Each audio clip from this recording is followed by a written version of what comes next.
Berita tentang dugaan penganiayaan di Pondok Pesantren Markas Syariah milik Habib Rizik Syihab semakin menghebohkan. Polisi telah menaikkan status kasus tersebut ke tahap penyidikan dan akan memanggil para pengurus serta santri yang menjadi saksi kejadian tersebut pekan depan. Kasat Reskrim Polres Bogor, AKP Teguh Kumara, mengatakan bahwa pihaknya sedang membuat undangan untuk memanggil saksi-saksi yang akan hadir seminggu kemudian, kurang lebih di hari Selasa atau Rabu.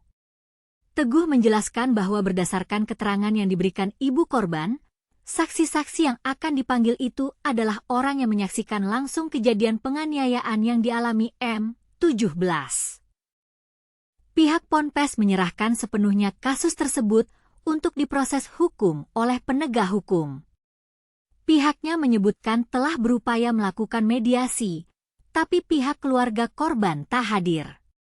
Kedua belah pihak serta Ponpes telah sepakat untuk mediasi pada waktu yang disepakati bersama guna menyelesaikan secara kekeluargaan. Namun pihak keluarga korban tidak hadir dalam mediasi tanpa adanya alasan yang jelas setelah adanya kesepakatan waktu bersama, tuturnya. Penganiayaan diduga terjadi karena korban mencuri celana dalam milik seniornya itu.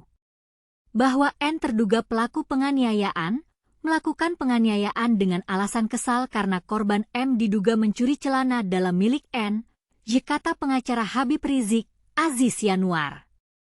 Pihak Ponpes menyesalkan dugaan penganiayaan itu dan telah memberikan pertolongan kepada M17 selaku korban.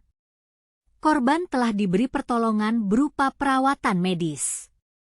Terhadap korban M, pihak pondok telah memberikan pertolongan pertama dan membawa ke dokter untuk dilakukan pengobatan yang diperlukan, bebernya.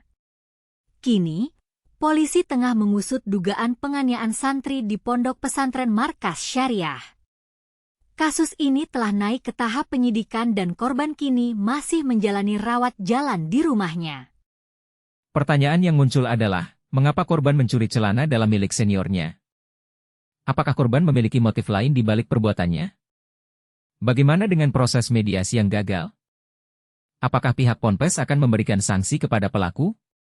Dalam kasus ini, kita juga perlu mempertanyakan bagaimana dengan keamanan dan keselamatan santri di Pondok Pesantren Markas Syariah.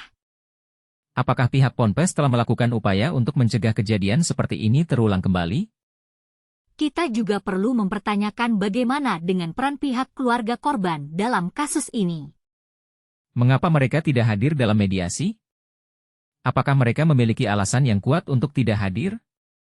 Dalam kasus ini, kita perlu mempertanyakan banyak hal. Kita perlu mengetahui apa yang sebenarnya terjadi di balik dugaan penganiayaan ini.